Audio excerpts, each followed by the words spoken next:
各位弟兄姐妹们平安，平安，很开心今天又可以和大家一起来敬拜。我们要一起来称颂耶和华，我们要全心全意的来赞美他，我们要来传扬他一切的奇妙作为。我邀请大家一起从座位上站立起来，我们一起用这首诗歌来敬拜他。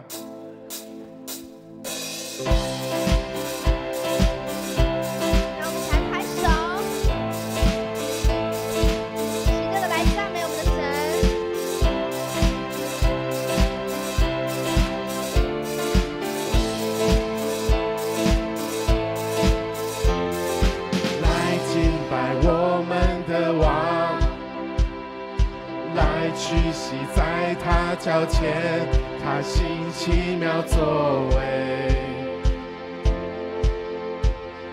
看救主耶稣作为，他的爱胜过一切，他行奇妙作为，他行奇妙作为。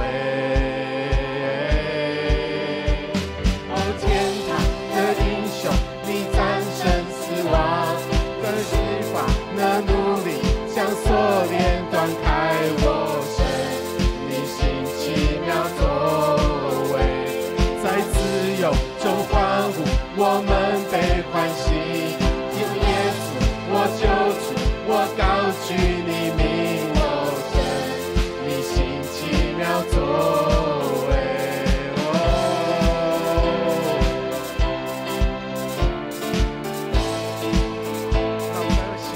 赞美他，动荡中你心事不变，你的心事永恒都不变，你行奇妙作为，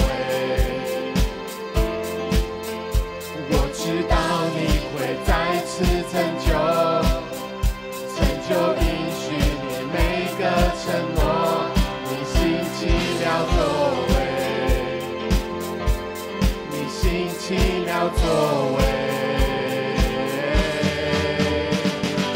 天堂的英雄，你战胜死亡，你释放那奴隶，将锁链断开我身，你行奇妙作为，在自由中欢呼，我们被欢喜，主耶稣我救主，我高举你名我神，作为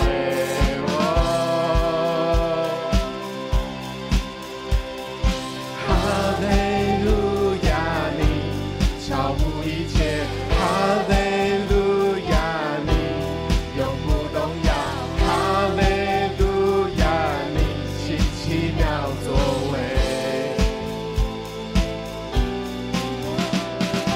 哈利路亚，你超乎一切，哈利路亚，你永不动摇，哈利路亚，你行奇妙作为，奇妙作为，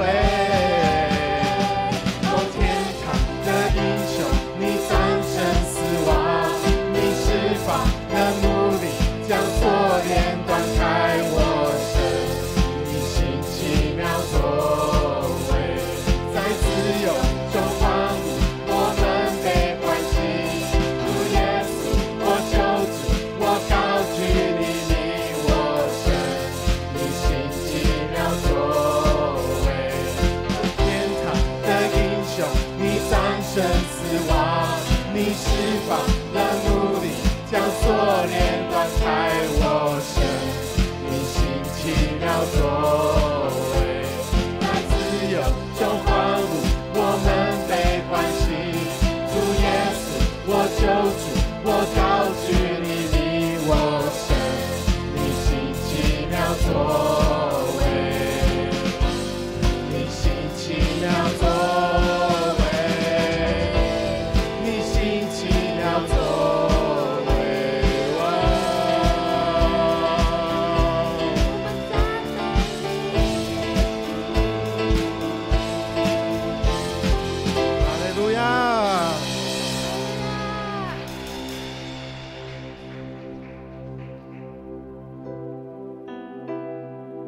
提摩太后书2章21节说：人若自洁，脱离卑贱的事，必称为贵重的器皿，成为圣洁，合乎主用，预备行各样的善事。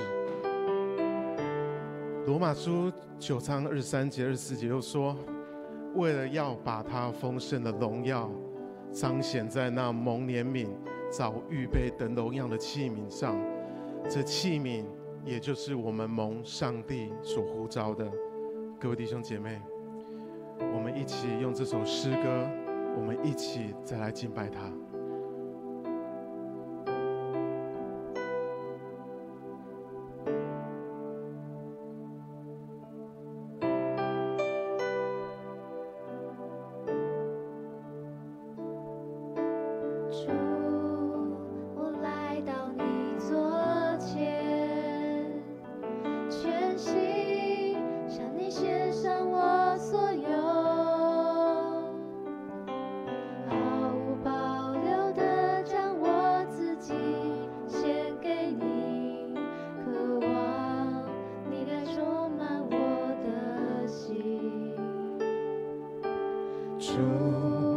我来到你座前，献上我这一生尽所有，愿你悦纳我的生命，献上呼气，渴慕你，拥有我全能全心。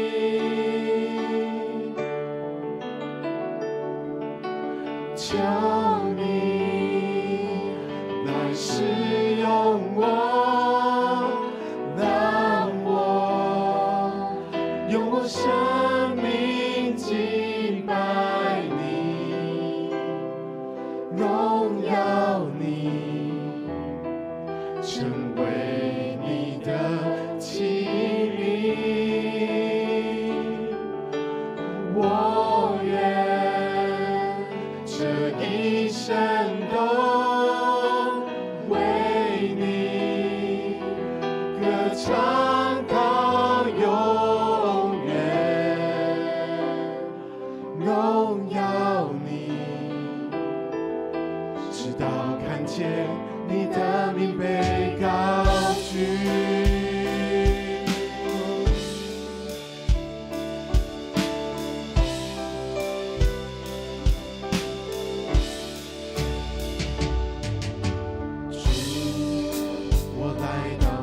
座前，全心向你献上我所有，毫无保留地将我自己献给你，渴望你来充满我的心。主，我来到你座前，献上我这一生尽所有，愿你悦纳我的生命，献上呼气，渴慕你，拥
来使用我，让我用我生命敬拜你，荣耀你，成为你的器皿。我愿这一生都为你歌唱到永远，荣耀你，直到看见你的名被高举。求你来使用我，让我用我生命敬拜你，荣耀你，成为你的器皿。我愿这一生都为你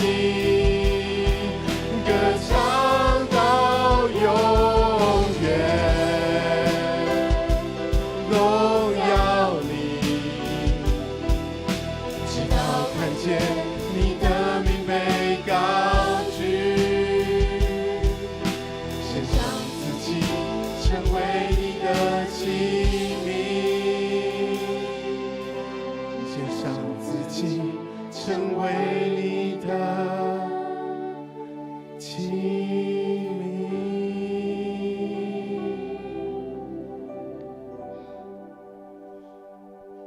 是啊，主啊，我们都是你那蒙神所呼召的器皿。我们委身在这里，我们委身在富强教会这里，绝对都不是偶然，一定都有神那美好的旨意在这里。在我们教会即将要进入50禧年的这个时刻，我想邀请大家，我们不分世代，我们不分老少，我们不分牧区，我们同心合一，我们同心合一的要来一起传扬神的福音，我们一起要来传扬神的大好消息，让我们的家，让我们家富强教会成为社区，甚至是全台湾那美好的祝福。我们一起用这首诗歌，来敬拜他。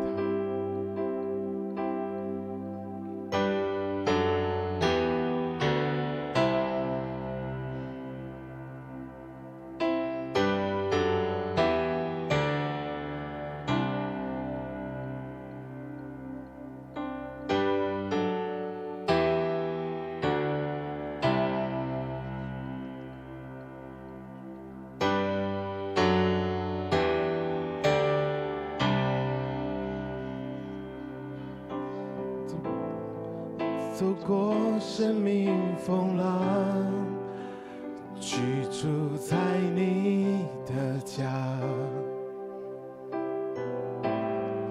学会彼此传下，学会放下，一同仰望你的施加，是你灌溉，是你建造，家中一砖一瓦，这是我归属的地方。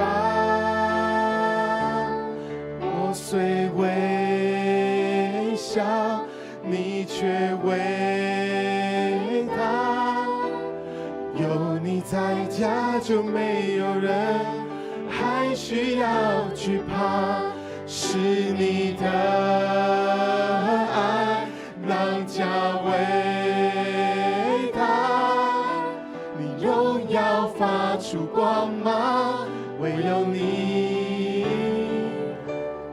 是盼望。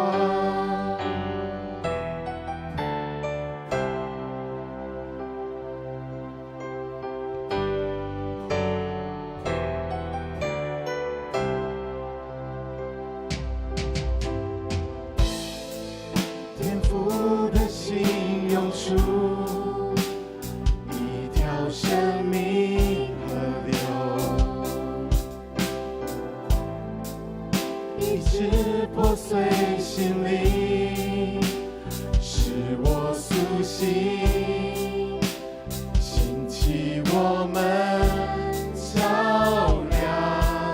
这里是你牧养，是你打造，教会转移望，有你同在就像天堂。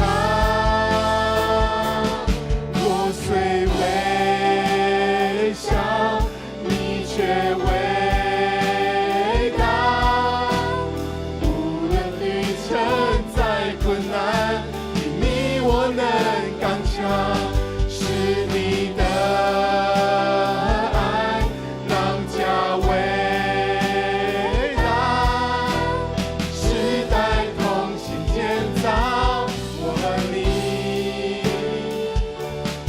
神的家，你的话翻转生命，生命使我们合一。我屈膝，一切被回应。你兴起这个家庭，直到列国都转向你，转向你。你的话翻转生命，生命使我们合一。我屈膝，一切被回应。你兴起这个家庭，直到列国都转向你，转向你。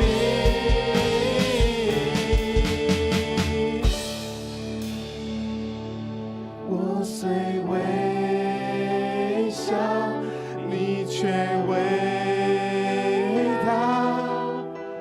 有你在家，就没有人还需要惧怕。是你的爱让家伟大，你荣耀发出光芒，唯有你。我虽微小，你却伟大。无论旅程再困难，因你我能刚强。是你的爱让家伟大，世代同心建造，我们同心建造，富强同心建造，富强同心建造，我和你。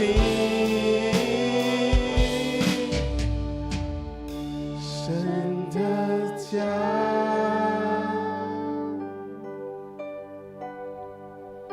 是的，父神啊，我们来到你面前，我们要宣告，富强教会是你的家，我们同心合一在你面前，要建造一个温暖、伟大、蒙恩、宣扬福音的教会。愿我们每一位都有份在里面，成为你所差派的使徒，是你所差派的工人，让我们同心建造。主啊，感谢你，让我们今天早上一起重新聚集，是为了要赞美、荣耀，以及从你得到属灵的能力，看见神在我们身上的使命，以及我们怎么见证神的大能作为，在我们的教会，在我们的弟兄姐妹当中。愿今天的敬拜从头到尾，圣灵在我们当中运行，感动每一位从内心渴慕开启，要迎接主话语的人。感谢你的平安、喜乐以及力量，赐福在每一位弟兄姐妹渴慕的心志的弟兄姐妹当中。我们这样感恩祷告，奉靠主耶稣基督的圣名祈求，阿们。弟兄姐妹，我们仍然站着，我们一起来祈念新的诫命，来明白主耶稣的教导。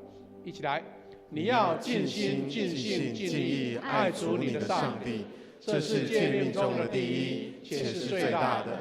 其次也相反，就是要爱人如己。这两条诫命是律法和先知一切道理的总纲。我赐给你们一条新命令，乃是叫你们彼此相爱。我怎样爱你们，你们也要怎样相爱。你们若有彼此相爱的心，众人因此就认出你们是我的门徒了。阿们，感谢主，请坐。弟兄姐妹，我们在进行下面程序，牧师先做一个邀请。我们等一下讲道完之后，我们有这一个月份的我们的医治祷告时间。我们请楼上还有4楼我们弟兄姐妹大家预备心，因为神是应许在渴慕祷告祈求的人身上，所以我们要请我们预备心，等一下到前面来一起接受祝福跟祷告，也邀请我们的长老还有代祷团队以及我们的小组长预备心来做服事，愿神的大能运行在我们当中。我们把时间交给我们的诗会。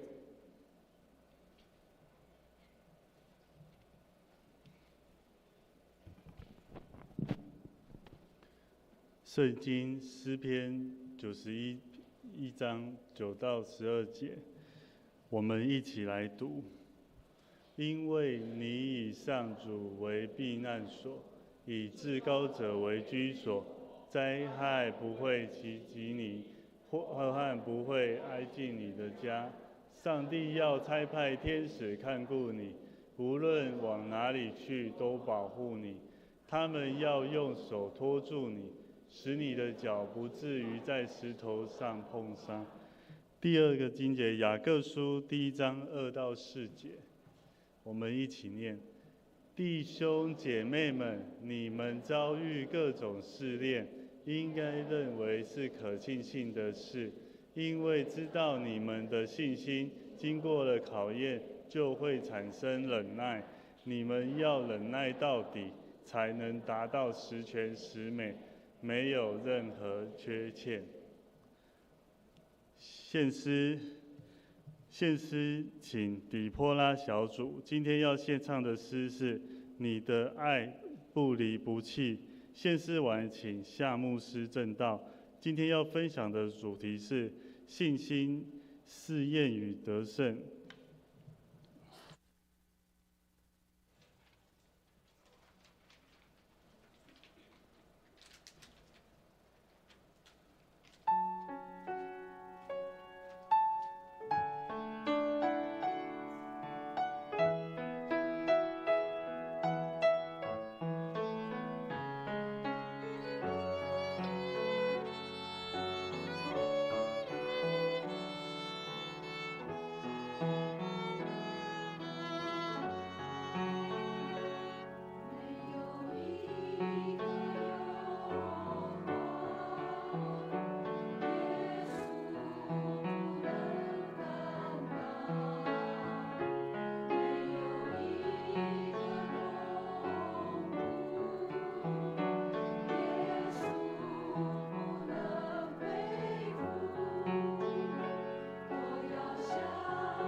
谢谢底波拉小组，他们是纯女生啊哈，女生，所以是用女生的声音来带领我们唱这首非常重要、坚固我们信心的诗歌。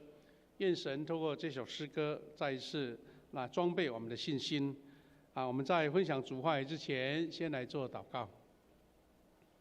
慈悲的父神，感谢你，让我们在主你的圣日能够有这个福分聚集在这里，同心祷告，同心敬拜，也同心赞美。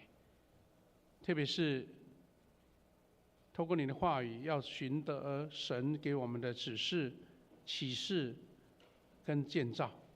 主啊，你的话语是充满生命能力，让我们每个人都得着。也愿每位弟兄姐妹，大家看见神的恩典在我们当中运行，我们就更越发的坚固我们的信心，走向前面生命的道路，为主做美好的见证。感谢你，祷告奉靠主耶稣基督得胜的名，阿们。弟兄姐妹，我们在3月开始牧师的讲道信息当中有一个总主题叫做信心的信息，信心系列信息。那今天我们进行了应该是第三个系列试验与得胜。那我们等一下经文会后续来做复习。这个信心系列也许已经1个月了哈，有的弟兄姐妹可能你没有每一个礼拜都参与到，那牧师做一个简单的一个复习哈。我们在3月2号第一堂的信息叫做看见与得着。信心不是凭眼见，而是看不见的你心灵的眼睛看见了。所以我们那一天的主题是我们用信心来连接上帝所创造的这个世界。大自然用各种美好的言语在告诉我们上帝的伟大，他的创造，他的美好。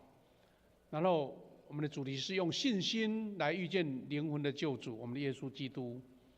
我们检视自己带来恩典的信心条件就是我们的信心的视力是不是眼花了，是不是近视了，是不是闪光了，没有看见神给我们的指示这个是我们自己内部自己的一种检视，这是我们就看见跟得着。第二个信息是在3月9号我们一起分享的顺服与交托，其中我们特别用了耶稣在拿撒勒的会堂讲道，然后他的主题是用顺服来证明信心。他特别提了旧约2个先知的神迹故事，就是以利亚跟以利沙的神迹。那这2个神迹有非常重要的一个点，就是以利亚他到这个撒勒法的寡妇他们的家，竟然因为神给他们这样的信心，在饥荒的年代，他们的瓮里面的面粉没有减少，油也没有减少，就养活了他们。在那一段时间很多饥荒他们逃过了，或是能够闪过了这个饥荒的攻击，因为这个寡妇的信心、顺服，愿意这样子做。另外就是以利沙，特别他的神迹是要那个乃曼的将军就是叙利亚的将军乃曼，他得了麻风病，说你要不要顺服到我们附近的约旦河，在那边就是沐浴7次。那这位乃曼最后因为顺服就得着医治了。好，他这个是在讲到说，就是我们所看到的这个顺服跟交托诗篇里面跟我们讲一句话说，你要大大张口，我就给你们充满。也在这一个讲道当中，我们看见马大他在信心的考验过程当中，因为他的弟弟过世了，有一点责怪主耶稣说，你怎么那么慢，让我的弟弟已经安息那么多天了，可能都烂掉了，腐烂了。但是耶稣就在那个时候建立他跟他的妹妹玛利亚的信心。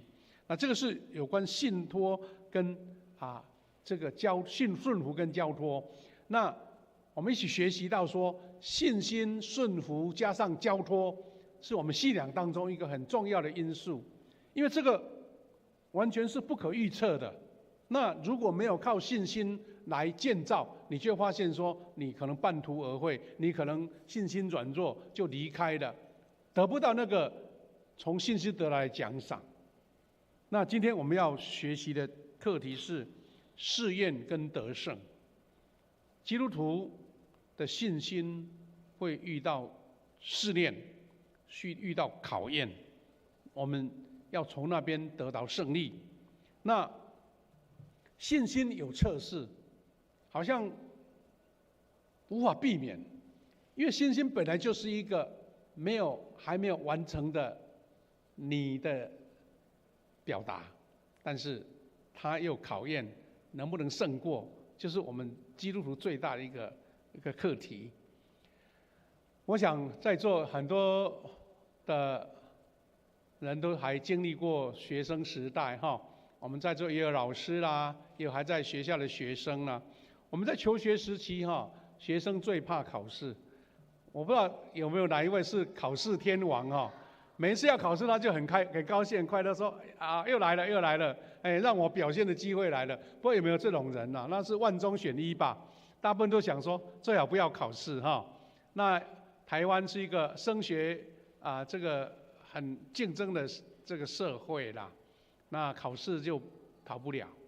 那牧师在年轻时代，我们都经历过哈。哇，现代的新的学生不知道怎么样，以前要月考，或段考，或是期末考之间还要说课堂随堂考，哇，考了一大堆。有的学生可能考到最已经都麻痹了啦，有的是很有预备，每一个考试他都迎刃而解，而且考得非常好，他就建立了自己的自信。不过大部分人都有一种心愿，就是说，就希望赶快毕业，毕业了就没有考试了嘛，对不对？其实不是没有考试啦，我们在座的这吴弟兄他是考试专家，教学生怎么样应付数学的考试考试有诀窍没错，但是你认为只在学校考试吗？其实不是。踏入社会才知道，没有考试的生活不一定是平安的人生，因为考试、试验用另外不同的形式呈现在你的生活，在你的生命当中，那这个才是我们这个生命的现实或是事实。弟兄姐妹，我们都知道现在台湾更是一个竞争很激烈的社会我们常常会遭遇很大的压力，这是没有考卷的考试人生啦。现在更不用说，几乎各行各业都要考证照，你没有证照，你再多有实力都没有办法被得到认证。医师要考过好多试，他才能够成为正式的职业的医生那我们甚至很多才艺、技艺方面的，餐饮有餐饮的考试，那木工啦、机械啦、各种开车啦、商船啦，什么样都要考试。所以这个考试是永远不停的，那是在刺激你去应付这些压力跟考试。所以我们都理解，除非你对这个竞争很厌倦干脆就回去当农夫了农夫不用考吗？要明天你如果不除草，那草就长得比你高了；你不除虫，虫就来咬你的所有的农作物了。什么样的考验都有了所以我们有一个理解，我想大家都同意说，只有通过考验，才能够提高你的经验跟知识那成为社会一个中坚的分子，能够贡献社会。你不会想说逃避畏缩在里面除非很特殊的对象那生活既然是这样子，我们的信心更是如此。信心要经过考验。信耶稣倚靠上帝的人是通过信心的考验，我们才能得到更大的祝福。因为上帝愿意赐福给接受信心考验的人。所以，上帝是借由我们的信心来赐给我们。这是什么意思呢？希伯来书11章6节说：“人非有信，就不能得神的喜悦，因为到神面前来的人必须有信，信有神，且信他赏赐那寻求他的人。”换句话说，因为你有信，才能得神的喜悦。神喜欢你，爱你，愿意赏赐给你，所以他是这样的给我们提醒。但是我们不是说没有信呐，是因为常常遇到阻碍、遇到挑战、遇到试验，甚至遇到挫折，让你的信心不是那么的顺畅哈，不是那么顺畅。所以基督徒的信心是通过考验，好像陶瓷啦，我们的瓷器、我们的陶器、我们的那个什么瓮哈，陶瓮那些都要经过火炼，才能让它成为成品。那个火候要控制得很好，太热也不行啊，不够热也不行。那个泥土要变成瓷器，要非常的坚硬啊。所以信徒也类似，我们的信心要经过试炼，才会得到坚固了。那其实这是认知，大家都没问题，但是我们是要有这样的态度，愿意接受考验，而且是要从考验当中得胜。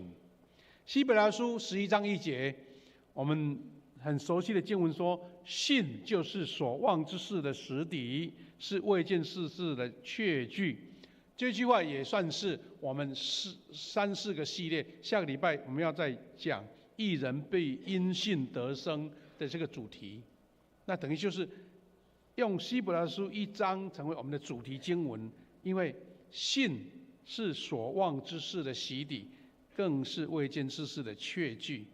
实底呢，在原文的希腊文里面呢，它有2个复合字，一个是在下，然后放置。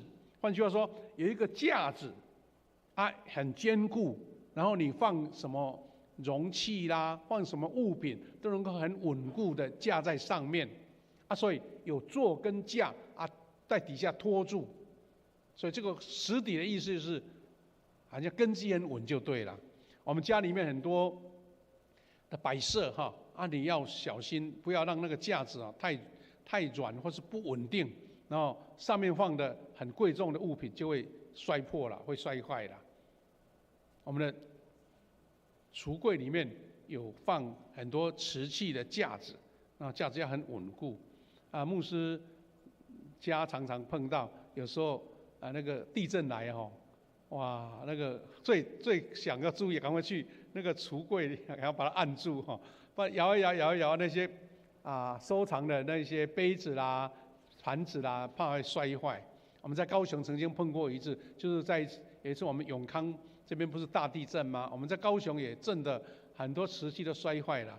好，那个架子要很稳。那圣经所讲的这个实底的意思，就是你的信心的架子，信心的一个骨架要非常的耐劳耐固，能够拖得住。所以弟兄姐妹，为什么上帝要测试呢？测试的意思是在训练你了，而不是好像吃饱没事干故意要打扰我们的，不是这个意思。它是让你的信心更坚定，然后能够承受更大的祝福。就好像说我们在学校读书研究，你要更多的实验跟学习，你才有办法去处理更大的事情，是同样意思的所以他的测试的目的是看他的儿女是不是能够承担所赐的恩典。记得牧师在去年曾经分享过有关奉献的课题。上个礼拜我们有2位姐妹来分享她财务这个处理方面财务的课程这个理财有道的课程所得到的一些学习的心得。那其中一个很重要的概念是，你不要先求说哇我要赚多少钱，我的财产有多大，你要先求说神我们有这个能力承受你给我的赏赐，要不然钱再多给你我们会看见在社会里面有很多叫什么富二代，有看到很多叫做撩妹有没有听过？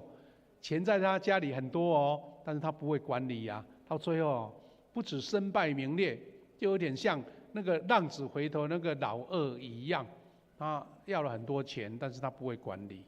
所以重点是在于说，我们能够承受，我们能够领受这个恩典给你，才是有福气的。要不然加给你反而是害你。我们看到社会上曾经有一些社会科学的研究者，他专门在追踪研究那个得到6合彩或是得到那个我们那个乐透彩的这些暴富的人，他们的经历跟结果。他们的统计大部分的人到最后都很后悔，说我如果没有得到那个奖金，我可能过得比较幸福了。为什么那么多钱突然间给他，他会觉得不幸福呢？因为他不会管理，所以要来这个时候就一大堆像苍蝇蚊虫都跑过来了，平常不相往来的这个亲人都跑来要跟他借钱了。然后有人引诱他去投资，有人引诱他去赌博，甚至去吸毒。哇，糟糕！最后是身败名裂。然后他就说反悔了，说我如果不得奖我还快乐过日子那是什么意思？谁不想得到那么多财富？但是基督徒的理财有道，是因为说我要先求神，让我有这个能量，有这个价值，能够承托住上面那个美好的祝福的容器。所以承担的意思是说，我们有没有能力将上帝的赐福用在合神心意的地方？要不然我们宁可跟神说，神啊，让我够用就好，不要让我太多反而骄傲，太多反而颓废腐败，甚至离开了神。那就是我基督徒一个非常重要的一个观点。所以我们不会像一些人跑到庙里面求说，哇，让我财富滚滚我要拿那什么发财金其实每一个人都需要，但是重点是在于神让我们给我们的赏赐，让我们发挥在最有用的地方。弟兄姐妹，所以这个让我们知道说，雅各书刚刚我们读了第2段经文，为什么会跟我们这么讲？1章2到4节，他说：你们遭遇各种试炼，应该认为是可庆幸的事。这句话让我们觉得很不合乎我们的理解嘞。你试炼了，你要哀叹气，唉声叹气，为什么要感觉可庆幸的事呢？因为他说，因为知道你们的信心经过了考验，就会产生忍耐。你会因为这样的考验，让你的品格，让你的耐受度，让你的能量会更大。很多人要逃避，最多台湾因为有兵役很多年轻人为了逃避兵役，不想被磨练所以就尽量避免。我们最近不是一个影星吗？花钱去买不要当兵吗？被抓到现在又被抓到成功岭去当其实每个人都这样，最好不要让我去参加那个什么最严格的兵种，什么海流不然就是什么蛙人部队，那不得了。但是我们很多弟兄都经历过这一段那有人是觉得说，上帝求你给我足够的体力跟耐力，能够应付这样的操练。然后他觉得经过这样的试炼，人格更成熟了，身体更强壮了。那就看你的态度。有人要逃避，但有人愿意接受这样的试炼。但是从神的角度来看，他有一个非常大的原则，就是他不会给你超过你能力承受的了。所以当你觉得说，哇，几乎承受不了，你要跟神说，神啊，让我这个能力去承受，因为后面要看见神更大的祝福。第二个，这个雅各书给我们的学习是说，你们要忍耐到底，才能达到十全十美，没有任何缺失。换句话说，这个忍耐的承受度，就是你一个信心的考验。所以，我们确据神给我们的祝福，信心的确据，但是还有一个要注意的就是，确据有真假。要确信这个信心是我合神的旨意，我们要很细心，透过读经、思考、辩证，这个是不是有真伪，不要放在一个假的确信上面啊。所以这个也是神给我们的考验，有测试让你遇到艰难困难你要超过。第二个是你确信神给你的恩典，这个是不是合乎神的心意的？所以基督徒为什么会常常彼此提醒？我们教会的代祷团队提供了各种模式的祷告，是因为知道这个是我们生活日常你都会碰到，所以呢，基督徒即使遭遇了试炼，我们仍然是热心的祷告，内心也相信上帝必保守，他会肯定并且赐下恩典，这是基督徒的一个基本的心态。我们常常不在讲，不是有一句这比较像戏剧里面讲的话，说叫一笑泯恩仇，对不对？换句话说，很多人因为经过打打杀杀啦，很多的恩怨啦，一代过一代，到最后大家一笑泯恩仇，就是把一切的那个彼此的误解啦，或是仇恨都完全取消。但其实基督徒更重要的是一笑来迎接苦难。基督徒不是逃避，而是用喜悦赞美。我们常常在困难当中要唱诗歌赞美神，是因为你将一切的苦难、挑战、压抑，用赞美来把这些困难交托在神面前。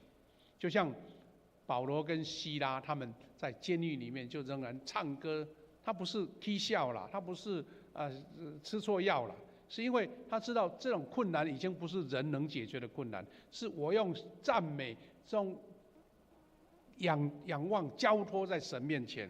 所以基督徒反而是在遇到艰难挑战的时候，你要更热心来到做祷告。我们看到圣经里面有通过这个天国考试的信心的考试的，有的没通过。有两个代表性的人物，第一个是旧约约书亚记的约书亚。我们都知道他的故事，他继承摩西的这个交给他的棒子，带领以色列人已经走到约旦河的东边了。然后整个约旦河那个时候可能是春天，哇，雨水或是雪水很多，所以呢根本河流很湍急，要怎么过去呀？上帝就交代约书亚说，你要让祭司抬着约柜踏入约旦河，那个脚要踏上去。那从我们的经验，从我们的理解是，那不可能啊！一下去以后，河水就冲走了，把祭司冲走。更重要的是约柜被冲走，那还得了？但是约书亚通过了这个考试，他就命令祭司抬着约柜踏入河水。圣经记载说，河水就这样子分开了，上面的河水流不下来，下面的河水流走了，就变成干地呀。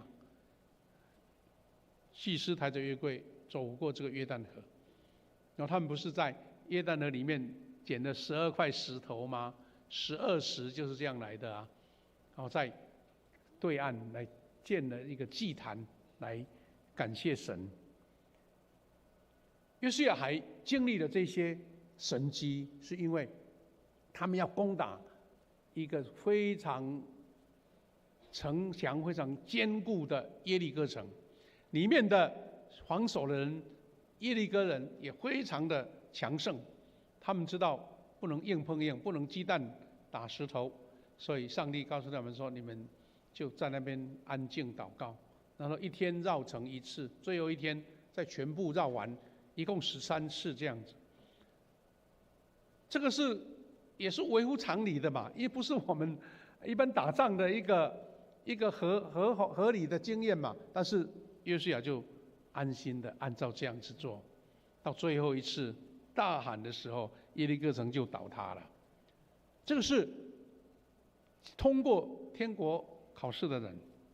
另外一个是常常做错事，或是说被耶稣责备的彼得，他在经历风浪的时候没有通过这个考试。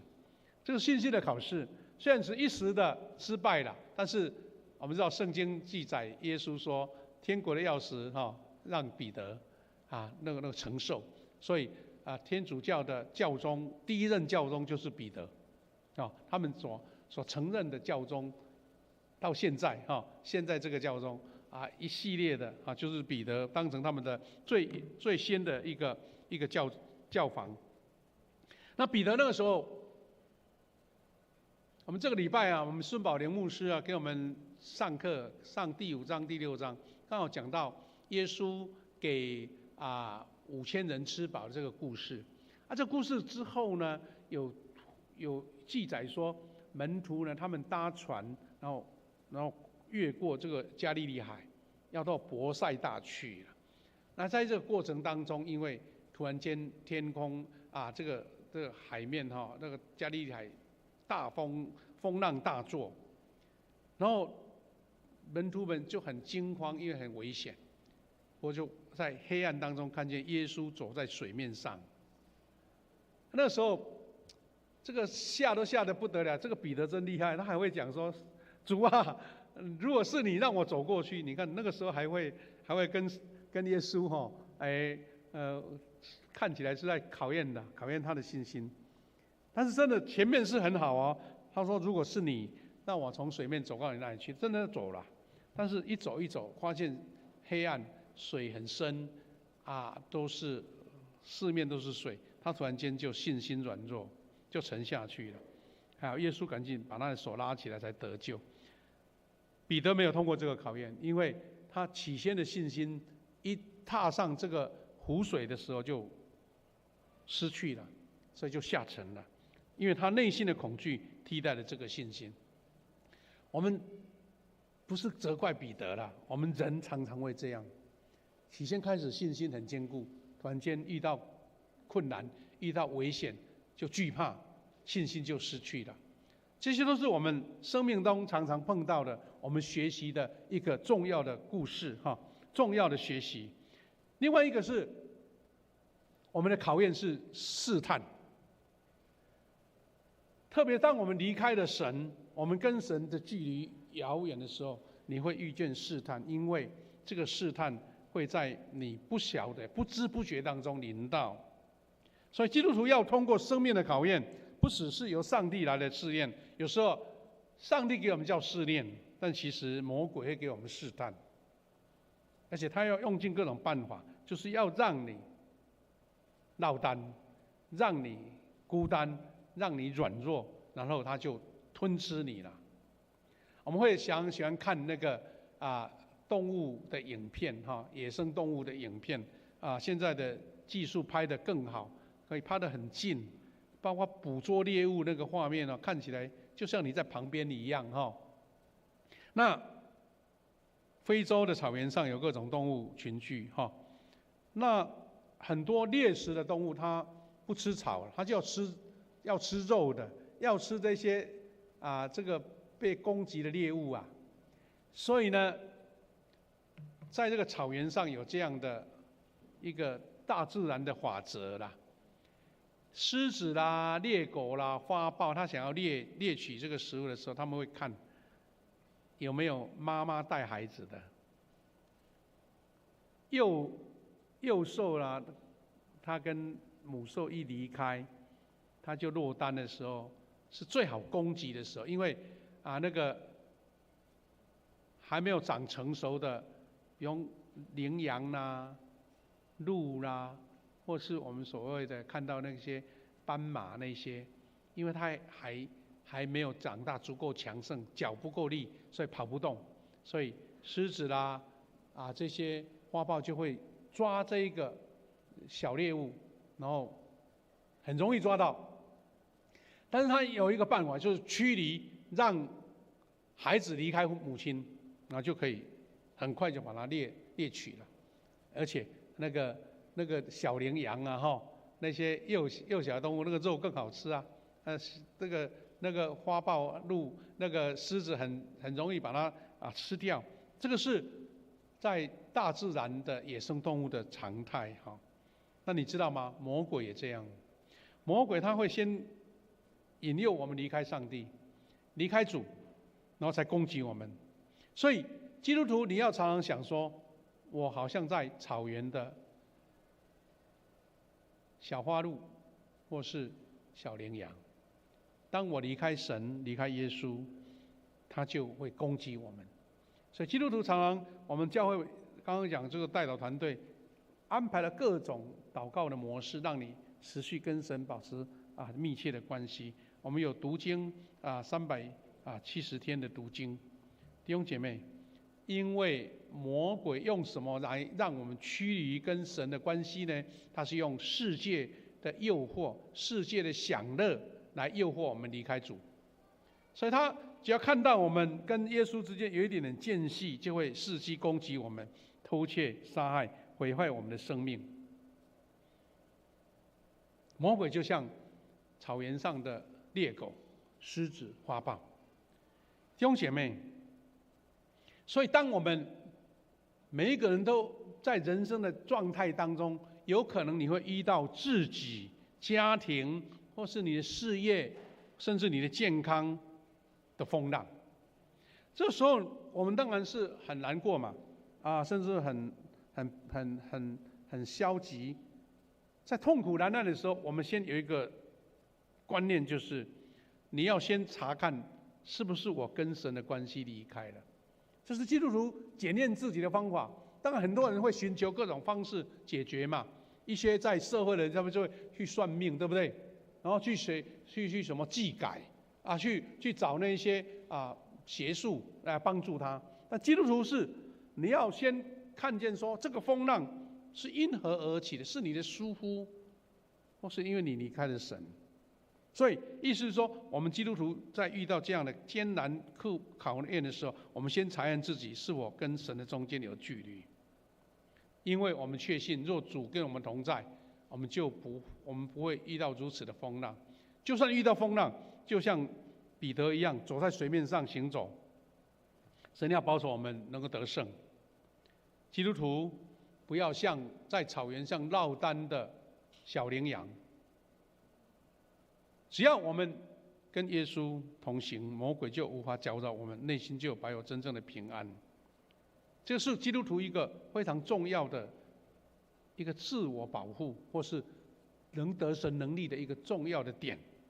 我们刚刚读了诗篇91篇9到12节，很多教会都会鼓励基督徒，他们的教会会有说，你如果91篇能够把它背起来，那就会成为你非常棒的一个确信神的保护的一个力量的一个经文，好像一首帮助你的诗篇。至少我们可以把第9到12节多练几遍哈。他说：“因为你以上主为避难所，以至高者为居所，灾害不会袭击你，祸患不会挨近你的家。以上主为避难所，以至高者为居所。你要住在神的殿宇中，你要住在神的居所当中。”他说：“灾害不袭击你，祸患不会挨近你的家。”特别诗篇来给我们这样勉励说：上帝要差派天使看顾你，无论往哪里去都保护你。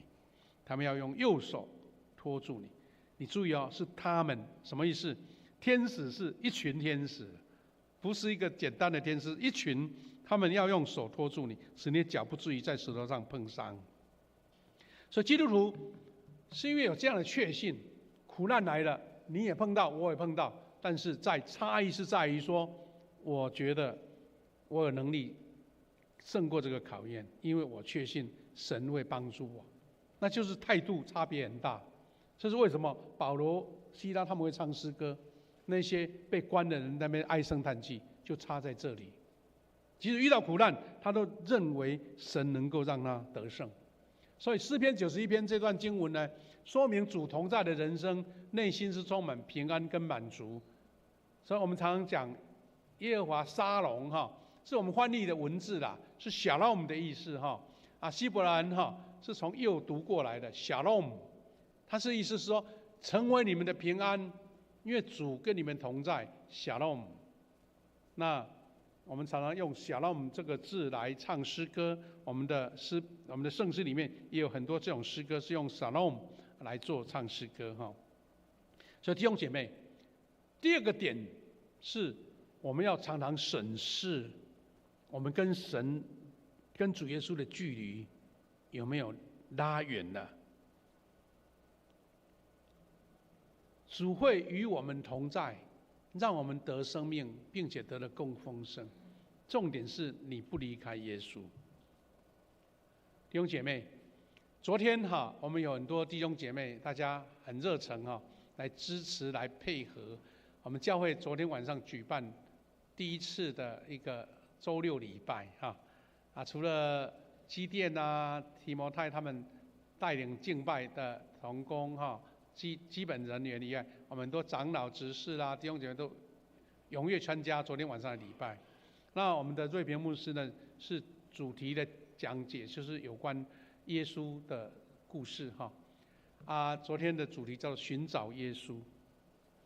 那这个故事很有趣，就是说特别引用了耶稣在12岁的时候刚成年，应该算是青少年不算我们一般讲的成年要18岁。他在以色列人12岁就是一个独立自主的，还要勇敢为自己负责的人，所以他们就在节期的时候就在拿撒勒跟着一大群乡亲父母亲，就来到耶路撒冷他们有一种每年的一个很重要的节期，都会来到耶路撒冷一起敬拜神，因为是耶和华的殿嘛好，那故事是说，他们节期结束了，他们又回去了。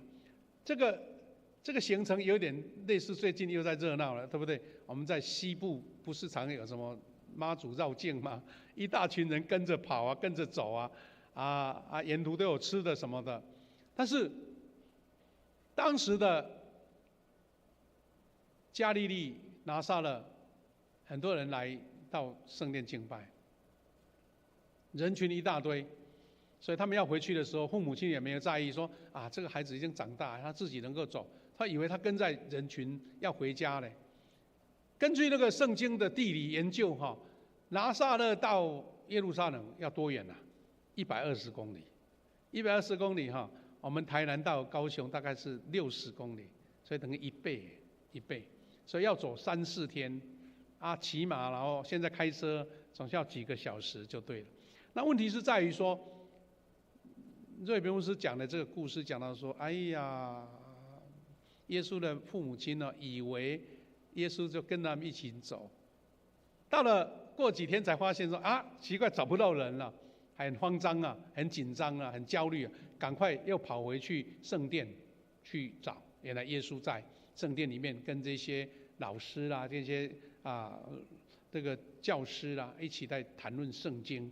那这故事引申到一个话题，就是说，以为耶稣在跟着在旁边，其实耶稣已经在圣殿没有跟着我们走。那其实这个话题让我们知道说，你不要以为你一直都在耶稣身边呢，你自我感觉这样子，但其实你就跟神远离掉了，跟神距离远了。所以我们时时警醒自己。所以我们为什么在小组？为什么在聚会礼拜？为什么我们会在祷告当中时提醒自己？因为人总是有那个疏忽的时候，有那个软弱的时候，有那个以为神在我旁边，其实你已经离开他。你的忧虑，你的繁忙，让神离开了你。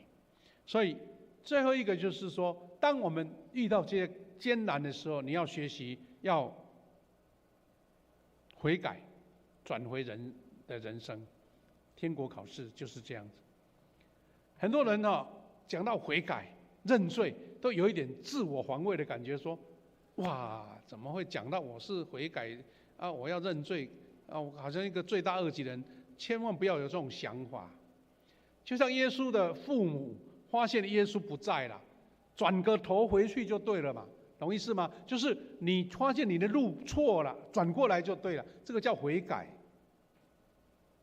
那当然有时我的行为、我的思考、我的作为错了，我要改过来，不是责备你这个行为，而是你改过来才重要。所以我们基督徒在遇到天国考试的时候，遇到试炼的时候，我们要学会悔改回转的人生。我们看到信门徒他们遇到风浪。另外一个故事是门徒他们要过这个加利利海，耶稣他们同船，但是耶稣在船舱睡觉。门徒遇到风浪大作，哇，不得了啊！已经用什么方法，用他们的技术都无法克服了，他们才突然间发现说，我们的主在船上嘛。我们常不是有唱一首诗歌吗？有主在我船上，我就不怕风浪。这首诗歌小朋友很喜欢唱，因为知道有主在我船上，所以赶快呼喊说：“主啊，救我啊！”基督徒要学会在遇到风浪的时候，要把心静下来，不是靠自己去忙碌用自己的方法解决，因为他们尽全力想用人的方法来解决问题是昂然，是赶快求告主耶稣。所以弟兄姐妹，基督徒是学会苦难跟患难来临的时候，我们要举手悔改，说：“神啊，赦免我，因为我离开了你，或是说我疏忽了，求主帮助。”这个是得到最好问题解决的方法。就好像我们在走路的时候走错了，赶快回转，不要走太远了才要回来。最近不是天气突然间大变吗？有好一个礼拜突然间温度降得很低啊。我们台湾很多年轻人呢跑去爬山啊，不得了了。他以为自己能够走过这一条路，没想到一下雪，雪松软，路盖掉了。光在上个礼拜5、6天呢，就有5个年轻人的生命失去多么这个数字多么可怕，因为他们不知道那条路。所以那个我们的林务局气象局讲一句话说：“哎呀，撤退更需要勇气。”他说：“你撤退，因为山一直在那边不要强硬着要登山以为退回来人家会笑你山永远在那边路况不好，天候不好，撤回就对了。我们要悔改的意思就是这样子明明已经错误了，已经要失败了，你还硬着头皮闯过去。所以弟兄姐妹，世上最幸福的事是什么样？就是做一个服侍主的人生。你要跟对了这个主人，我们的主，你生命就会得到幸福。跟错人，特别是魔鬼的引诱，你生命就会遭受偷窃、杀害跟毁坏。弟兄姐妹，让我们一起来通过这个天国的考试。它的标准答案是什么？呼唤主。耶稣在船上，门徒看到他在睡觉，把他唤醒。当然，这个话是一种比喻啦，上帝是永远清醒的啦，只是说用这种方式知道说，我们赶快叫主耶稣，因为门徒遇到风浪，他们叫醒在睡觉的耶稣。我们不要只是对他耳语不用默想的，要勇敢的求告，甚至高声的呼喊。等一下，我们要一个医治的祷告。最好的经验是，我们有代祷者，我们有服侍者，但是你本身要勇敢的向神呼求，这样的祷告是最有力量的。所以，我们主会垂听我们的祷告将我们不知道又大又难的事告诉我们最后，牧师讲一个故事来做结束什么叫唤醒主的祷告？我们知道在历史上50多年前那个时候可能是用跟美国跟苏联在一个太空竞赛，所以美国第一次派了那个阿姆斯壮成了这个阿波罗11号的太空船登陆月球。哇，那个时候好轰动牧师那个时候小孩子大家那个时候电视还是黑白的还在转播说阿姆斯壮在走月球说我的一小步是人类的一大步嘛。这个故事现在已经56年，你看历史多久？好，过了隔年有一个太空船是13号，阿波罗13号，11号是第一个登陆月球的嘛，13号也升空了。没想到他是在1970年的4月11号升空之后2天之后发生什么事呢？阿波罗13号在20万里外发生氧气槽爆炸的事故，他们必须要放弃，要不然的话就回不来了。他们紧急向休斯顿的太空总署报告消息，太空总署说，唯一的办法，你就是要看着北极星在哪边，然后引导他们回来。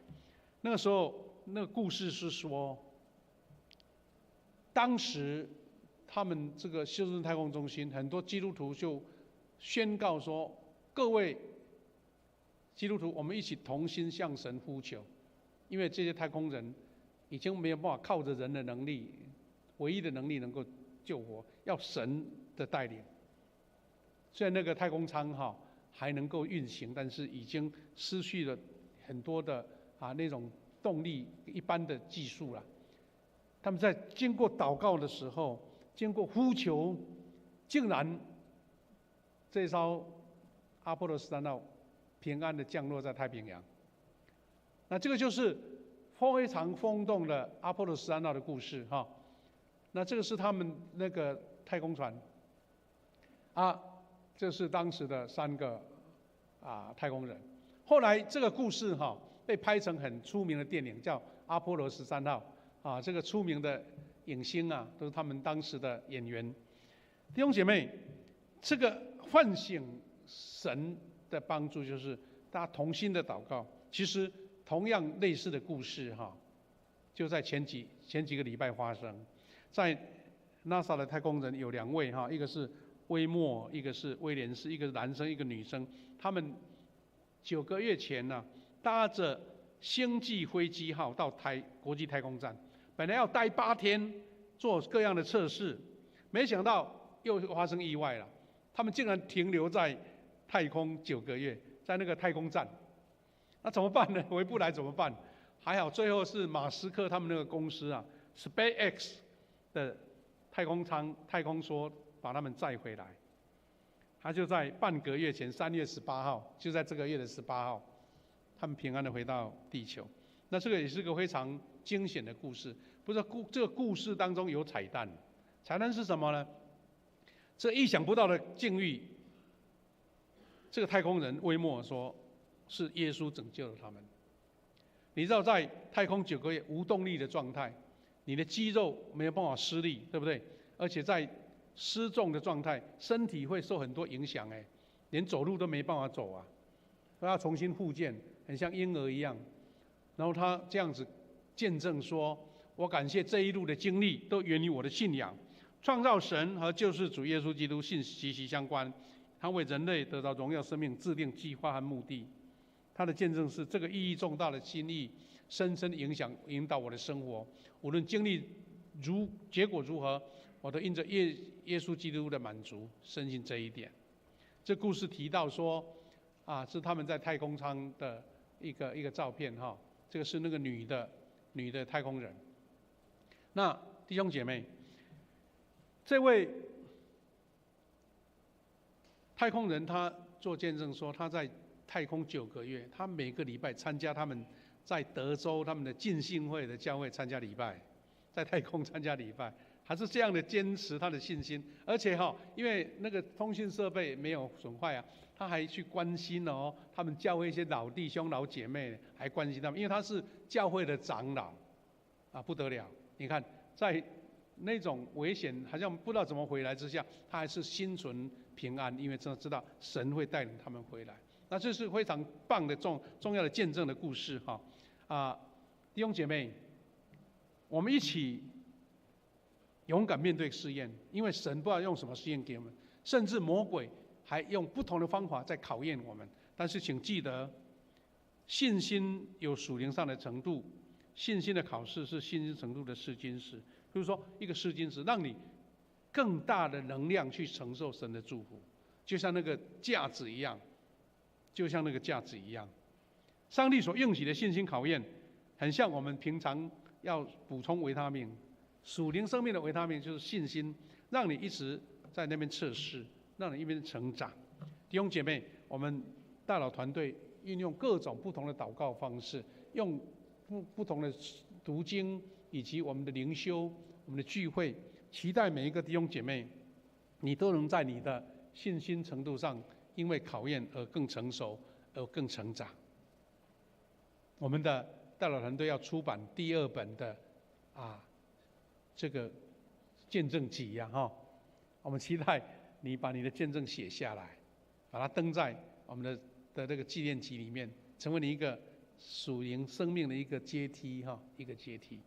弟兄姐妹，现在要邀请我们，也是凭着信心来到主面前，要求神的医治。我们有一个祷告时间，我们要请我们的敬拜同工来帮忙，我们要唱这首诗歌。我们要邀请弟兄姐妹，你凭着信心来到主面前，你有肉体的病痛，有心灵的软弱，有很多难处需要神来帮助你的。就像牧师所分享的，一个考验，神给你信心。我们勇敢的在唱诗歌的时候，我们的弟兄从5楼、4楼来到前面来，我们请长老、代祷团队，还有我们的小组长一起做服事的祷告。我们在座的弟兄姐妹也同心来做祷告。我们来唱这首诗歌，是自由的灵啊！我们如果同工，可以多拿麦克风一起来帮忙唱哈。一起来。是自由的灵啊，求你，请到前面来，请到前面来，不要客气哦。我们请同工也一起来，来到我的生活，赶走生活中的忧。排一排哈，不用太挤，没关系，宽一点。的不安，你的灵啊，我们请更多的同工、牧者，还有我们的小组长、代祷团队，不要客气，勇敢到主面前，奉主的名来代祷医治。也可以在第2排哈，也可以站在第2排。求你灵来使我治，你的灵啊，再一次你的灵，你的灵啊在哪里？如果人员不够，我们可以第2次哈，同工再安排一下。自由，世界虽有多苦重担，求你灵来使我自由。好，音乐小声继续。牧师做一个报告。我们在前面的弟兄姐妹，你轻声的跟服侍者讲你需要做什么代祷，简单就好，因为神知道你的需求。然后我们就要开始做祷告。我们在座位上的弟兄姐妹，你可以做默祷，求神赐下应许医治平安在每一个我们的代祷团队、我们的弟兄姐妹当中。在线上的弟兄姐妹，你也可以按手在自己身上，愿神的医治临到你，因为神是无所不在的神，医治的神。我们开始为每一个弟兄姐妹来做服事。我们在音乐当中慢慢的一边祷告，我们在开始的时候再唱一次我们的是我自由这首诗歌。好的，要感谢主。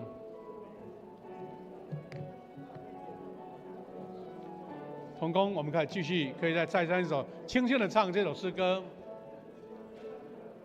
是自由的灵啊，请你，哈利路亚，求你应许我们的祷告，神啊，求你应许我们祷告，因为神要赐下医治，赐下平安，赐下完全的释放在我们当中，求神赐下医治在我们当中，感谢你，哈利路亚。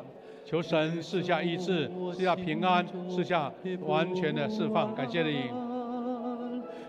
你的灵啊，在哪里？哪里就有自由。神啊，请你应许我们的祷告。河水有劳苦重担，求你灵来使我。我们请在座的弟兄姐妹都一起起立唱这首副歌。你的灵啊，在哪里？哪里就有自由。神啊，求你在七美所以下的神迹奇事、医治大能再次降临在神的圣殿当中。这些弟兄姐妹得你，求你赐下医治，释放医治。世界虽有劳苦重担，求你灵来使我自音乐继续，我们祷告还没有结束就继续。牧师要奉主的名来做一个回应的祷告，我们还没完成的继续。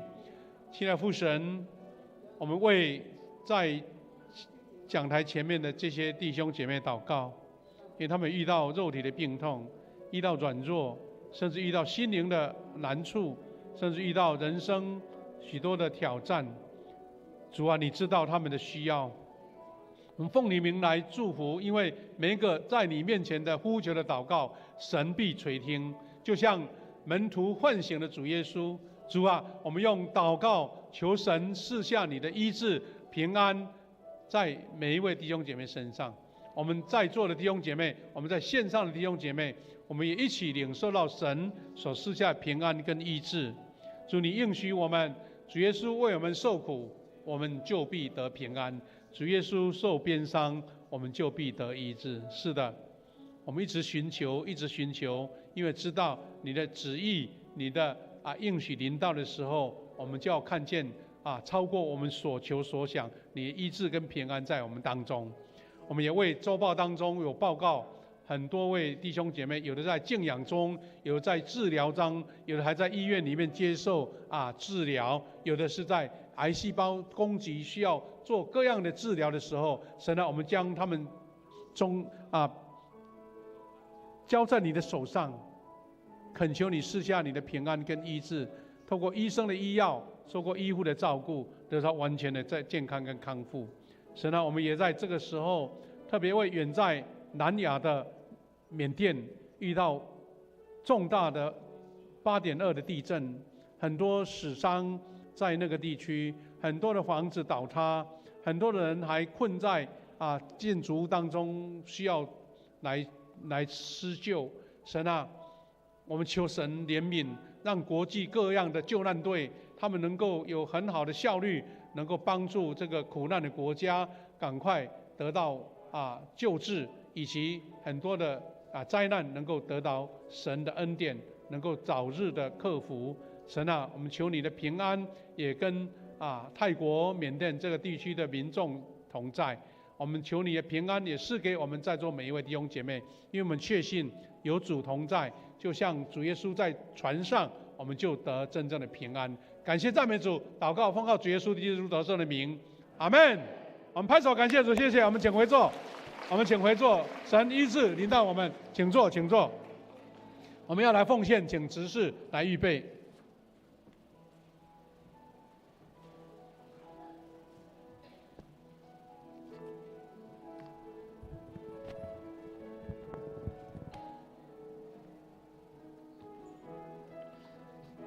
请我们一起来奉献。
请起立，一起来唱奉献的诗歌《一生爱你》。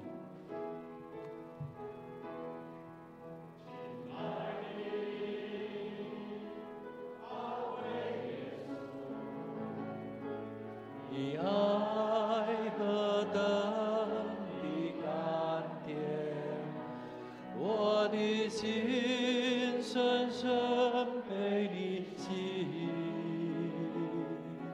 爱你是我的喜乐，一生爱你，一生敬拜你，一生爱你。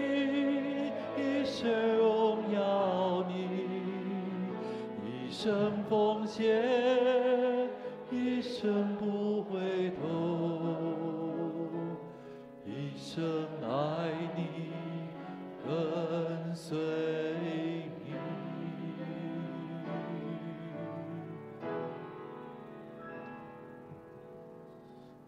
请坐。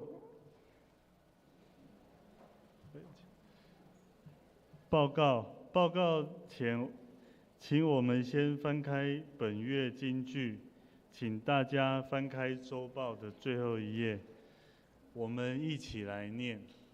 耶稣说：“我就是生命的粮，到我这里来的必定不饿，信我的永远不渴。”约翰福音6章35节。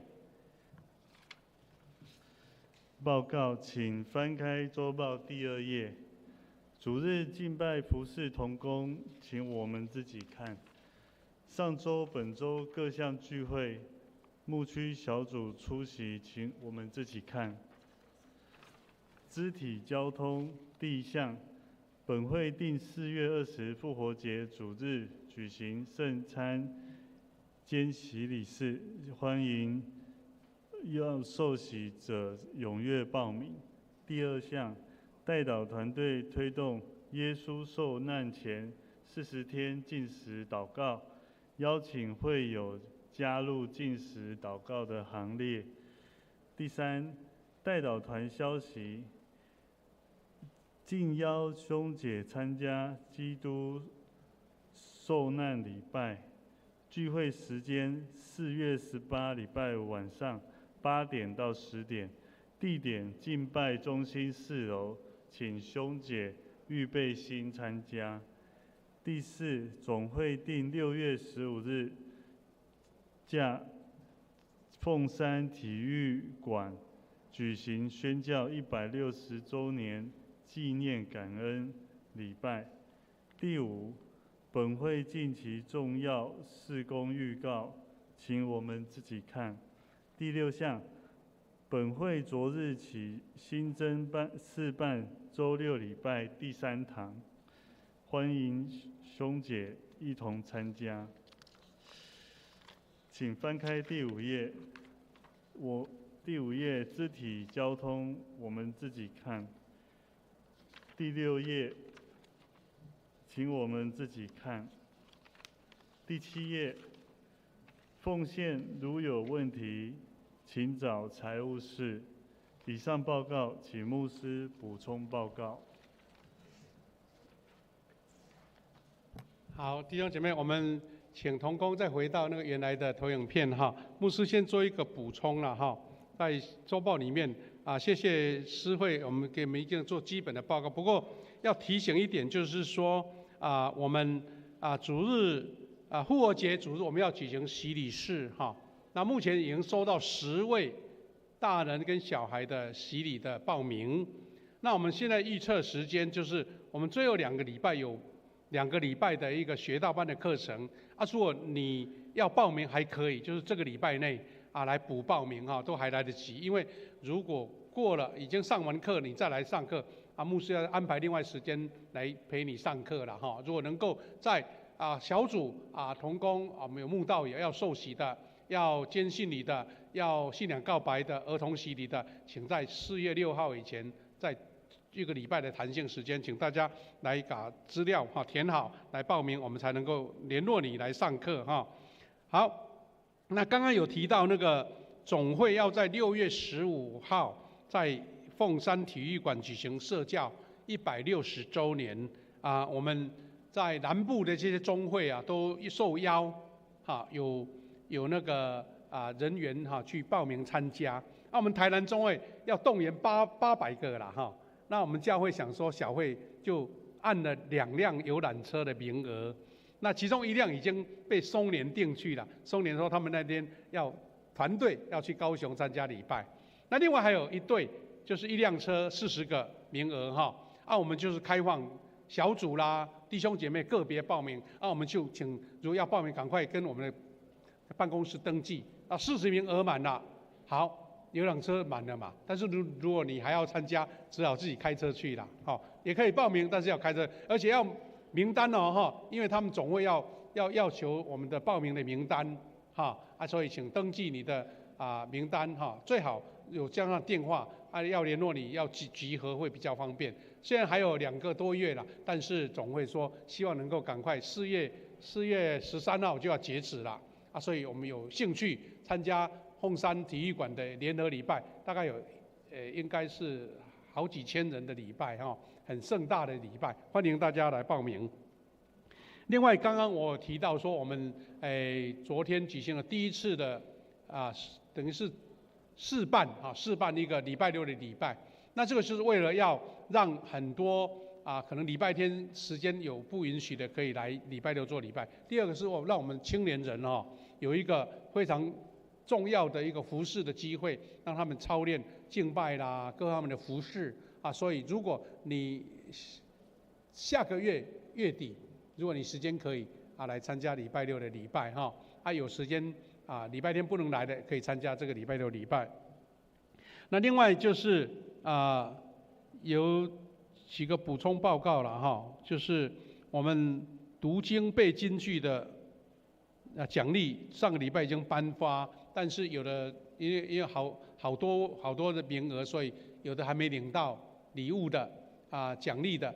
你们如果是小组的，请向小组长领，会比较快如果是你个别参加的，领到办公室看看你的礼物在不在那边。另外还有我们不在小组里面的读完圣经一遍的3个名单也放在这边另外再补充一下，就是我们下个礼拜天的爱心午餐，因为连假暂停一次。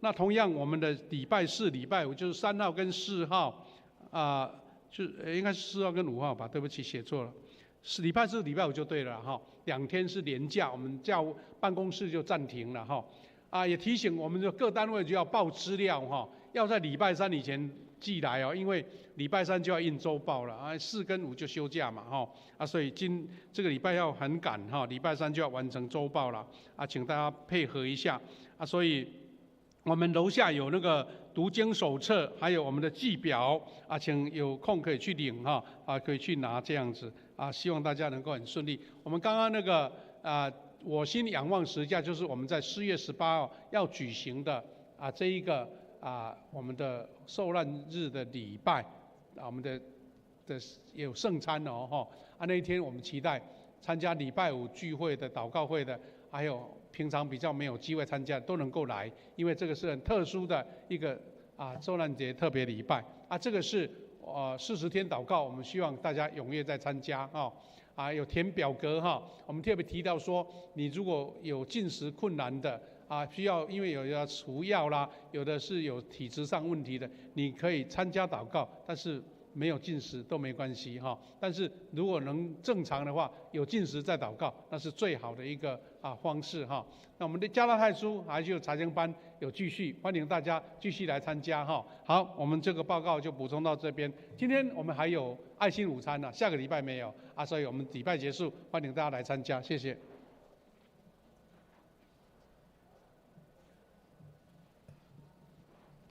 颂龙，请起立，同心来唱颂龙的诗歌。我的神，我的王啊！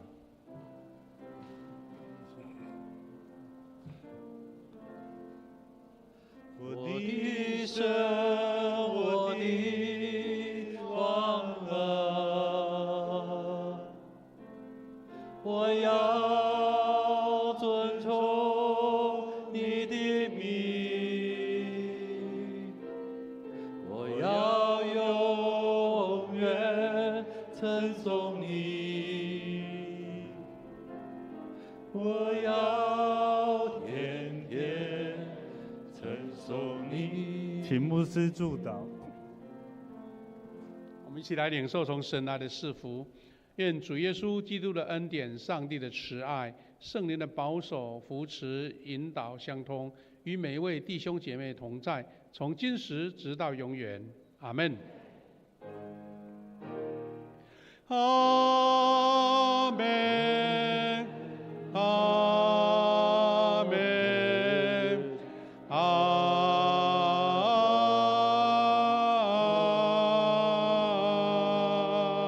们。我们请做默祷来避会。